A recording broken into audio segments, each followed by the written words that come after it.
Sabi nila, ang pinakamabisang gamot daw sa pusong sugatan ay ang paglayo. Travel is the best therapy, ika nga nila. Kapag nasaktan ka, mag-impake ka. Pumunta ka sa lugar kung saan walang nakakakita sa'yo at doon mo hanapin ang sarili mong nawawala. Doon mo subukang buuin ang mga pirasong dinurog ng taong akala mo ay nagmamahal sa'yo habang buhay.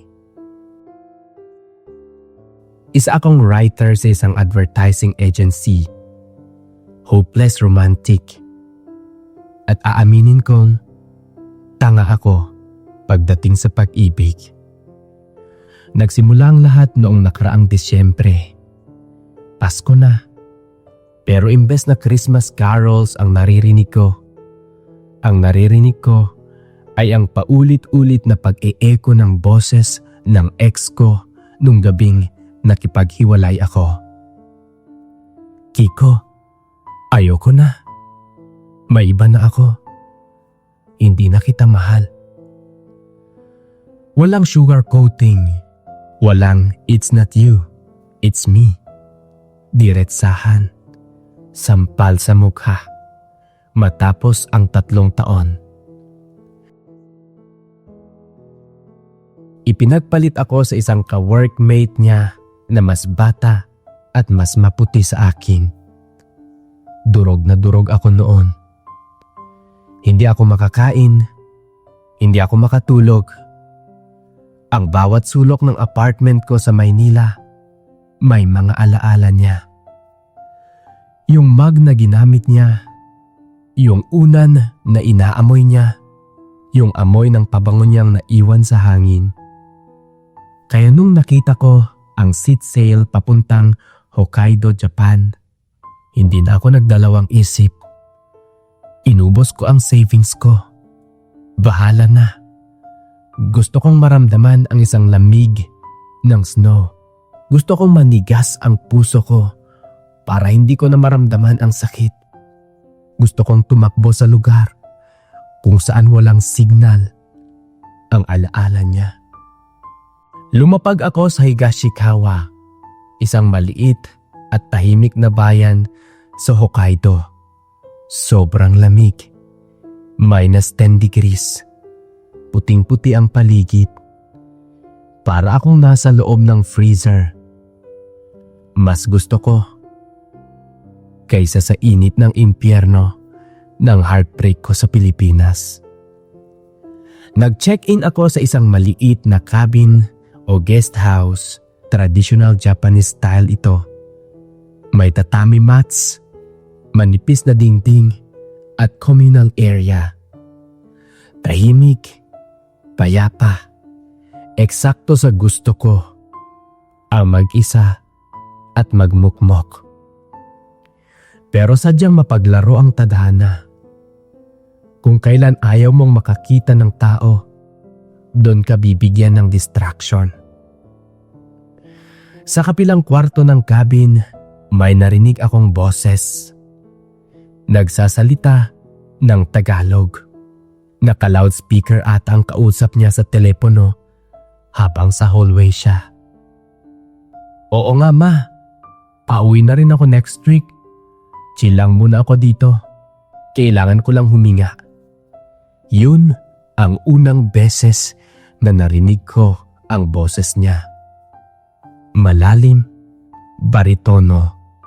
Yung klase ng boses na parang hot chocolate sa taglamig. May diin, pero may lambing. Pagbukas ko ng pinto ng kwarto ko, nagtama ang tingin namin. Siya si Marco. Sa itsura niya nasa mga early 30s na siguro. Matangkad. Medyo may stubble o balbas. Sarado sa mukha na lalong nagpapadagdag sa appeal niya. Magulo ang buhok niya, pero bagay sa kanya. Yung tipong effortlessly handsome, naka-fit jacket siya at may hawak na kape. Ngumiti siya nung nakita niya ako. Yung ngiti na lumabas, ang crow's feet sa gilid ng mata. Yung ngiting parang sinasabing, "Uy, kabayan, okay lang yan, safe ka dito." "Pinoy?" tanong niya, sabay taas ng tasa ng kape niya. Tumango ako, medyo nahihiya. "Oo, ako nga pala si Kiko." "Ah, ako si Marco," pakilala niya. Inabot niya ang kamay niya. Ang init ng palad niya, kontra sa nagyeyelong hangin. Medyo magaspang lang at nagpapahiwatig sa trabaho niya. Pero ang hawak niya ay firm at reassuring. Doon nagsimula ang lahat. Isang simpleng handshake sa hallway ng isang guest house sa gitna ng winter. Dahil kami lang ang Pinoy sa guest house na yon, pareho kaming solo traveler. Naging automatic na magkasama kami. Parang unspoken rule na kapag nagkita ang dalawang Pilipino sa ibang bansa, matik na tropang buo na kayo. "Bakit ka nandito mag-isa?" tanong niya nung unang gabi habang kumakain kami ng ramen sa isang maliit na tindahan na puro Hapon ang nakapaligid. Ang usok ng ramen ay humaharang sa pagitan ng mukha namin. Humigop ako ng sabaw bago sumagot. Gusto kong magsinungaling.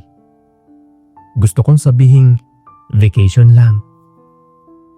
Pero sa harap ng mata ni Marco na parang nangungusap, hindi ko magawang magtago. Nagmo-move on ako. Diretsahan kong sagot. "Iniwan eh. Ipinagpalit. Ikaw?" Tumigil siya sandali sa pagmunguya at may dumaang lungkot sa mata niya. Isang anino na mabilis din nawala. Nang umiti siya ulit, tinakpan niya agad ng tawa. Wala lang. Gusto ko lang na magpahinga. Last hurrah bago sumabak ulit sa real world." Sagot niya. Hindi ko na inusisa kung ano ang real world na tinutukoy niya. Akala ko stress sa trabaho o burnout. Hindi ko naisip ang real world pala niya para sa kanya ay isang lifetime commitment. Sa loob ng sumunod na 4 na araw, naging mundo namin ang isa't isa. Si Marco, naging tour guide, photographer, at syempre, kasangga ko. Si Marco yung tipong spontaneous, yung walang plano. Isang umaga, kumatok siya sa kwarto ko ng mga 6:00. Kiko? Gising. Sayang ang araw." "Ang aga pa, Marco. Tapos ang lamig." Reklamo ko habang nagbabalot sa kumot. "Bilis na. Pupunta tayo sa Asa Hidake. Maganda daw yung view doon." Wala akong nagawa. Sumama na lang ako. At hindi ako nagsisi. Sa Mount Asa Hidake, habang naglalakad kami sa makapal na slow, nadulas ako. Muntik na akong mahulog sa isang mababaw na bangin kung hindi nahawakan ni Marco ang braso ko. "Huy, ingat!" sabi niya sabay hila sa akin papalapit sa kanya. Sa sobrang lakas ng hila niya, napasubsob ako sa dibdib niya. Nayakap niya ako para hindi ako matumba. Ilang segundo lang kaming ganon. Rinig na rinig ko ang tibok ng puso niya sa kapal ng jacket namin. Ang amoy niya na amoy pine trees at mamahaling pabango ay pumasok sa ilong ko. Tumingala ako. Nakatingin siya sa akin. Ang lapit ng mukha namin. Ang puti ng paligid. Pero ang init ng pisngi ko. Okay ka lang? Bulong niya. Oo, nauutal kong sagot. Dahan-dahan siyang bumitaw. Pero parang ayaw pa ng katawan ko. Doon ko naramdaman na hindi lang ito basta pagkakaibigan. May tensyon, may kuryente, may something. Tinuruan niya akong mag-boast. Kiko, ngiti naman dyan. Ang gwapo mo pa naman kapag nakasimangot. Paano pa kaya kung nakasmile? Pang-aasar niya habang kinukuhanan ako ng litrato gamit ang DSLR niya. Namula ako nun, hindi dahil sa lamig, kundi dahil sa sinabi niya na gwapo ako. Matagal na panahon, simula nang huli ako makarinig ng compliment. Ang ex ko kasi, laging pintas ang binibigay sa akin. Tumaba ka ata. Ang baduy ng suot mo. Pero si Marco, sa paningin niya, okay ako. Sa paningin niya, guwapo ako. Nalaman kong architect siya. Mahilig sa visuals, sa structures. Kaya pala ang ganda niyang kumuha ng litrato. Kaya pala ang galing niyang tumingin ng details. Siya naman, nalaman niyang writer ako. Na mahilig ako sa mga sad songs at indie films. Kaya palang drama ng buhay mo. Biro niya. Pang telenovela. Gago, sagot ko, sabay tawa. Ang sarap niyang kasama. Yung tipong hindi ka mauubusan ng pag-uusapan. Minsan, tatahimik lang kami habang nakasakay sa bus. Pinapanood ang mga nagyayelong puno sa labas. Pero hindi awkward. Comfortable. Yung parang kilala na namin ang isa't isa sa matagal na panahon. Ikalimang gabi, ito na. Yung gabi na nagbago ang lahat. Bumili kami ng shake beer at chichirya sa convenience store. Sobrang lakas ng snowstorm sa labas. Hindi kami makalabas. Tambay lang kami sa common area ng cabin. Nakaupo sa sahig. Nakasandal sa sofa. Nakailang bote na kami noon. Medyo tipsy na ako. Mainit ang pakiramdam ko dahil sa alcohol. Si Marco, nakatingin lang sa kawalan. Hawak ang lata ng beer. Alam mo, Kiko, basag niya sa katahimikan. Ang boses niya ay mas malalim at mas seryoso ngayon. Yung taong nang iwan sa'yo, ang tanga niya. Napatingin ako sa kanya. Bakit mo naman nasabi yan? Humarap siya sa akin. Ang mga mata niya, mapungay at maputla dahil sa inom. Pero intense ang titik. Kasi kung ako ang boyfriend mo, hindi kita papakawalan. Hindi kita ipagpapalit. Tumigil na lang ang mundo ko pagkatapos niyang sabihin ang mga salitang iyon. Yung tibok ng puso ko ay parang drum na nagwawala sa dibdib ko. Nanuyo ang lalamunan ko. Lasing ka lang, Marco. Iwas ko ng tingin. Bukas, makakalimutan mo rin ang sinabi mong yan. Hinawakan niya ang bapa ko at iniharap sa kanya. Ang gaspang ng darili niya sa balat ko na nagbibigay ng kilabot sa buong katawan ko. Hindi ako lasing. Kiko, seryoso ako. Sa tingin mo ba, sasamahan kita araw-araw kung wala lang to? Sa tingin mo ba, kukunan kita ng litrato kasi trip-trip ko lang? Sa sandaling iyon, sa gitna ng malamig na gabi sa Japan, nakaramdam ako ng isang spark na hindi hindi ko naramdaman kahit kanino. Tinitigan ko siya at nakita ko sa mata niya ang labis na pagnanasa, ang lungkot at ang pag-aalinlangan. Hindi ko alam kung sino ang unang gumalaw. Bastang alam ko, nagdampi na ang mga labi namin. Ang lasa ng alak, ang init ng hininga niya, ang gaspang ng balbas niya sa pisngi ko. Hinalikan niya ako ng dahan-dahan. Nung una, parang tinatanong kung okay lang. Parang humihingi ng permiso. At nung tumugon ako, nung ibinuka ko ang bibig ko, mas lalong lumalim ang halik. Mas naging mapusok. Mas naging gutom. Napitawan niya ang hawak niyang beer. Inilan niya ako papalapit. Niyakap niya ako ng mahigpit na parang ayaw na niya ako mawala.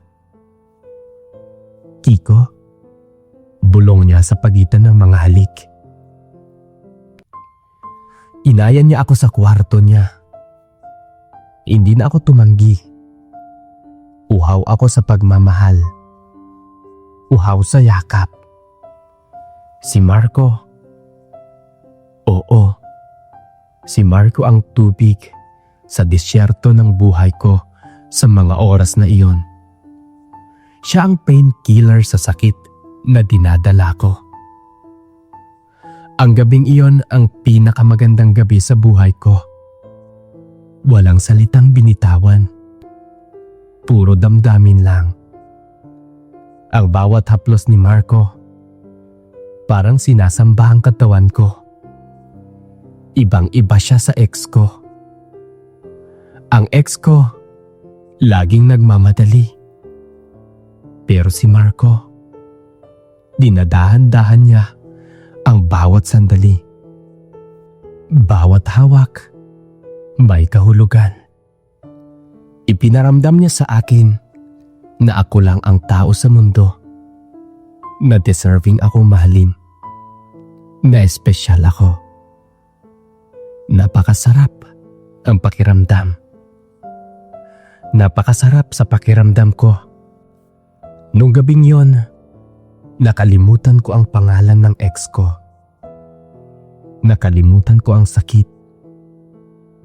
Ang tanging alam ko lang ay ang pangalang Marco. Ewan ko ba? Sobra akong nabighani sa kanya. Sa mga pinaparamdam niya. Sa mga pinapakita niya sa akin. Natulog kami na magkayakap sa ilalim na makapal na duvet. Ang braso niya, unan ko. Ang binti namin, magkabuhol. Naramdaman ko ang pagtaas, baba ng dibdib niya sa likod ko. Sabi ko sa sarili ko bago ako pumikit, kung panaginip lang. Sana kung panaginip lang to. Sana wag na ako magising. Dito na lang ako. Kay Marco na lang ako. Sana magiging kami na. Kinaumagahan, nauna akong nagising. Natulog pa si Marco. Tinitingnan ko ang bawat ubog ng mukha niya. Ang gwapo niya. Parang ang sarap-sarap halikan. Yung tipong tulog na tulog siya. At ako lang ang kasama niya. Mga alas 5 pa lang noon. Wala pa ang liwanag. Pero nakaramdam ako ng kakaibang init sa katawan ko. Dahan-dahan ko siyang hinalikan. habang tulog pa. Hindi siya umimik. Hindi siya gumalaw. Dahan-dahan akong pumababa mula sa kanyang labi, pababa sa kanyang katawan. Hanggang narating ko ang isang matigas na bagay na normal lang kapag umaga. Matigas talaga ang bagay na yon. Unti-unti ko itong tinikman. Nasa akala ko, isa itong lollipop na nahulog sa bulsa niya noong natulog kami. Ang sarap naman ng lollipop na to, sabi ko habang kinakain ko. Napansin ko na lang ang munti-unting pagdilat ng kanyang mga mata. Tapos nakita ko sa kanyang mukha ang isang bagong gising. Isang masarap na gising. Naririnig ko ang maliliit na ingay mula sa kanya. Siguro, maganda talaga ang gising niya. Ay syempre, sino ba naman ang hindi gaganahang magising? Kung masarap naman ang gising mo. Binigay ko sa kanya lahat. Inayaan kong gawin niya sa akin ang mga bagay na gusto niyang gawin. Siya na ang nagmaneho. Inayaan ko na lang siya. Ramdam ko ang pagpasok na isang bagay sa aking mundo. Nung una, marahan. Pero naging agresibo na nung kinalaunan.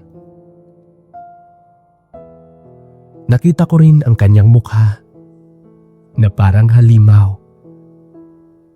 Halimaw dahil sa kanyang nararamdaman. Mga tunog na kami lang ang nakakarinig. Pagkatapos nun, naligo na kami pareho. Ilang araw pa ang dumaan. Pero sadyang malupit ang isang gising namin isang umaga. Ang katotohanan ay laging sumisira sa nagdaang panaginip. Nagising ako kinabukasan nang may sinag ng araw na tumama sa mukha ko. Masakit ang ulo ko dahil sa hangover. Pero nakangiti ako. Iniisip ko na pagdilat ko, makikita ko ang mukha ni Marco. Hinalikan ko siya at sinabing, "Good morning." Ginapa ko siya sa tabi ko. Malamig. Wala na si Marco. Napabalikwas ako ng bangon. Kinabahan ako. Ang duvet na nakakumot sa akin ay ako lang ang gumamit. "Marco?" Tawag ko. Walang sumagot. Baka bumili lang ng almusal. Baka lumabas lang saglit para magyosi. O baka nasa banyo.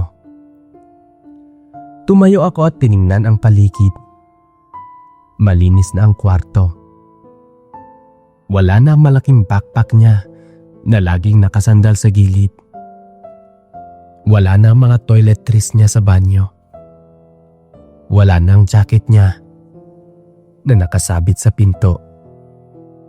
Iniwan na niya ako. May naiwan lang na isang note at maliit na paper bag sa ibabaw ng mesa sa tabi ng kama ko. Nanginginig ang kamay ko habang kinukuha yon. Parang ayaw kong buksan. Alam kong may masamang balita. Pinuksan ko muna ang paper bag. Ang laman, isang souvenir keychain. Yung keychain na hugis Mount Fuji na tiningnan ko nung nakaraan sa souvenir shop. Pero hindi ko binili kasi namahalan ako. Binili niya pala para sa akin nang hindi ko alam. Kasunod nito, binuksan ko ang sulat. Isang sulat kamay. Penmanship ng isang arkitekto. Maayos, diretso, pero ang nilalaman ay gumipa sa akin. Kiko, salamat sa mga araw na to. Salamat dahil pinasaya mo ako. Salamat dahil pinaramdam mo sa akin na buhay pa ako. Sa totoo lang, hindi ko planong mangyari to. Hindi ko planong maging malapit sa'yo. Sorry kung umalis ako nang walang paalam habang tulog ka pa. Duwag ako. Ayoko kasing makita kang umiiyak. At ayokong pigilan mo ako. Kasi baka kung pipigilan mo ako, hindi ako makaalis. Baka piliin kong manatili na dyan sa tabi mo. Kiko, ang totoo niyan, kaya ako nandito sa Japan para sa last trip ko bilang binata. Ito ang bachelor's trip ko sa sarili ko. Pag-uwi ko bukas sa Pilipinas, balik na ako sa realidad. Ikakasal na ako.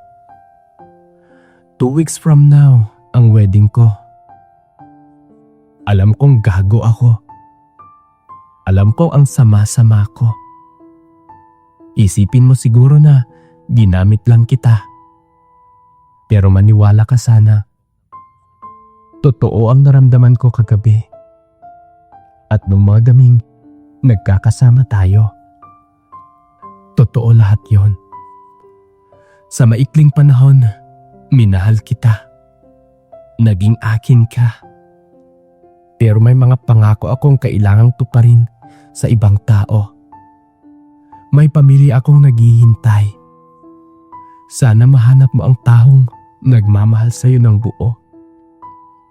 Yung taong hindi ka iiwan sa umaga. Yung deserve someone better than a coward like me. You're beautiful, Kiko. Inside and out. Huwag mong kakalimutan yan. Paalap, Marco. Napaupo ako sa sahig. Hawak ang papel. Habang bumabagsak ang luha ko. Hindi lang basta iyak. Humahagulgol ako. Yung iyak na galing sa kaibuturan ng kaluluwa. Yung iyak na parang batang inagawan ng lahat. Hindi ako makahinga noong mga oras na iyon. Akala ko magbabakasyon ako para magliwaliw. Para malimutan ang sakit na naramdaman ko sa Pilipinas. Pero mas masakit ang nangyari sa akin dito. Tanga rin ako eh. Nagtiwala agad ako sa taong stranger na hindi ko pa man gaanong kilala.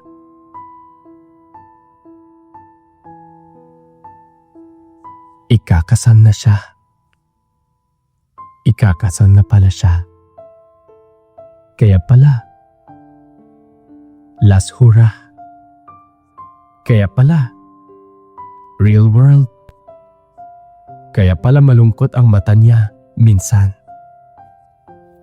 Kaya pala minsan, nagnanakaw siya ng tingin sa akin na parang nagpapaalam. Ginawa lang niya akong parausan. Ginawa niya akong escape. Ginawa niya akong happy memory bago siya magpatali habang buhay na responsibilidad. Ang sakit-sakit, mas masakit pa kaysa sa breakup ng ex ko. Kasi sa ex ko, alam kong tapos na. May rason, may away. Pero kay Marco, nagsisimula pa lang kami. Ang dami pang what's if. Ang dami pang pwedeng mangyari. Ang dami naming pangarap na pinag-usapan na hindi na matutupad. At hindi na ito matutupad. Right love at the wrong time, ika nga. Pinagtagpo lang kami. Pero hindi tinadhana. Isa lang kaming magandang aksidente. Ilang oras akong tulala sa cabin na yon. Hawak ang keychain at ang sulat niya. Gusto ko siyang habulin sa airport. Gusto kong sumakay ng train. Hanapin siya sa terminal. Gusto kong sabihin na, Marco, huwag mo na siyang pakasalan. Dito ka na lang. Masaya tayo, di ba? At ramdam na ramdam ko yun eh. Pero alam kong talo ako. Sino ba naman ako? Isang stranger na nakilala niya sa Japan ng 5 araw. Isang fling laban sa fiancé niya na ilang taon na nilang kasama. Laban sa pamilya, laban sa kasal na nakaplano na at bayad na. Wala akong laban. Isa lang akong magandang alaala sa vacation niya. Isa lang akong kwento na hindi niya pwedeng ikwento kahit kanino. Umuwi ako sa Pilipinas na mas wasak kaysa nung umalis ako. Healing trip ko naging disaster. Ang puso kong crack lang dati. Ngayon, shattered na. Pulbos na. Ilang buwan na ang nakalipas. Minsan, sinesearch ko pa ang pangalan niya sa Facebook. Mahirap hanapin. Pero nahanap ko rin dahil sa mga common friends ng architect friends ko. Nakita ko ang wedding photos nila. Ang ganda ng asawa niya. Babae. Disente. Mayaman ang pamilya. Ang saya ng ngiti ni Marco sa mga litrato. Nakabarong siya. Mukhang disente. Mukhang tapat na asawa. Hawak niya ang kamay ng bride niya. Pareho ng higpit ng pagkakahawak niya sa kamay ko nung nadulas ako sa snow. Walang nakakaalam sa mga bisita nila na ilang araw bago ang kasal na yan, nasa Japan siya. Kasama ang isang lalaking nagngangalang Kiko. Nagpapainit sa ilalim ng duvet. Nangangako ng mga halik na walang kasiguraduhan. Binibigkas ang pangalan ko na parang dasal. Naiisip niya kaya ako sa tuwing tumitingin siya sa asawa niya. Naaalala kaya niya ang snow sa Hokkaido? Naaalala kaya niya ang lasa ng labi ko? Naaalala kaya niya na may isang Kiko na naghihintay sa kanya sa kabilang bahagi ng mundo? O baka isa lang ako sa mga scents na dadalhin niya hanggang sa hukay? Isang ghost ng kanyang pagkabata. Kaya sa mga nakikinig dyan, mag-ingat kayo sa mga taong nakikilala ninyo sa travel. Mag-ingat kayo sa mga taong masyadong mabilis magpakita ng motibo at affection. Kasi minsan, kaya sila sobrang intense magmahal ngayon ay dahil alam nilang wala nang bukas para sa'yo. Binigay na nila lahat kasi deadline na. Minsan, tayo nagiging present perfect lang. Nangyari sa nakaraan. May epekto sa kasalukuyan. Pero hanggang doon na lang. Hindi future tense. Walang future. Hanggang ngayon nasa akin pa rin ang keychain na binigay niya. Nakasapit sa bag ko. At hanggang ngayon, mahal na mahal ko pa rin ang lalaking hindi naging akin kailanman. Ang lalaking nagturo sa akin na ang forever minsan ay tumatagal lang ng 5 araw. Hindi ko alam. Baka isang araw, magkukrus ang landas namin. At alam ko, nararamdaman ko, na mahal niya ako. Alam ko rin na naguguluhan siya ngayon. Pero hindi ko muna siya guguluhin pa. Hayaan ko na lang na siya na mismo ang mag-realize sa sarili niya. At hanapin ako. Hanapin ang tunay na saya para sa kanya. Hanggang dito na lamang, Kuya Ethan. Maraming salamat sa pagbasa sa mahaba kong karanasan at kwento sa pag-ibig at sa buhay. Lubos na gumagalang at nagpapasalamat, Kiko.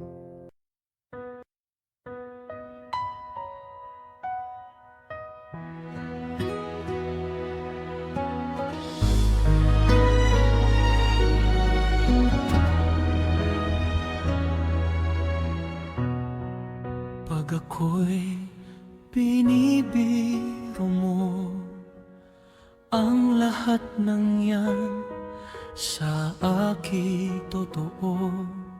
Mga titig mo ay tumutunaw sa puso ko.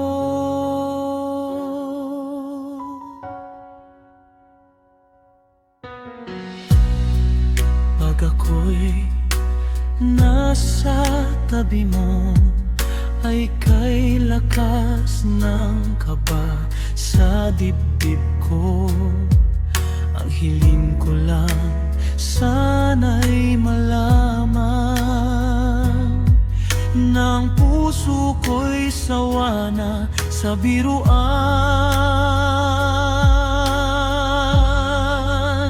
Bakit di na lang totohanin ang lahat?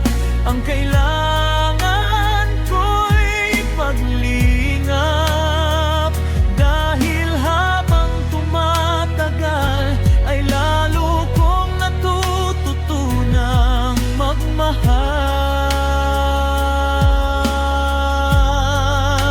Baka masaktan lang.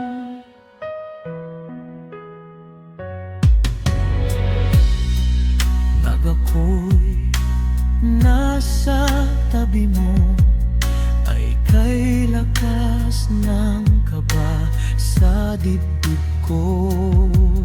Ang hiling ko lang, sana'y malaman ng puso ko'y sawa na sa biruan.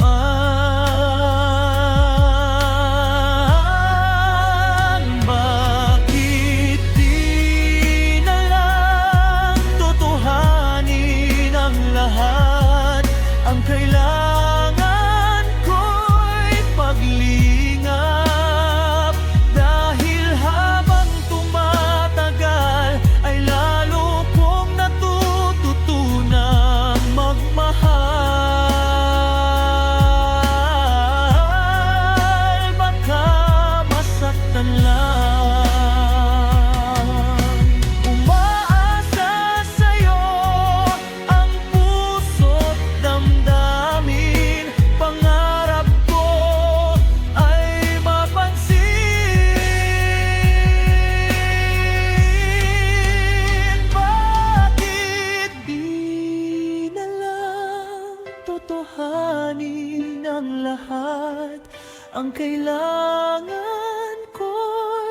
saglit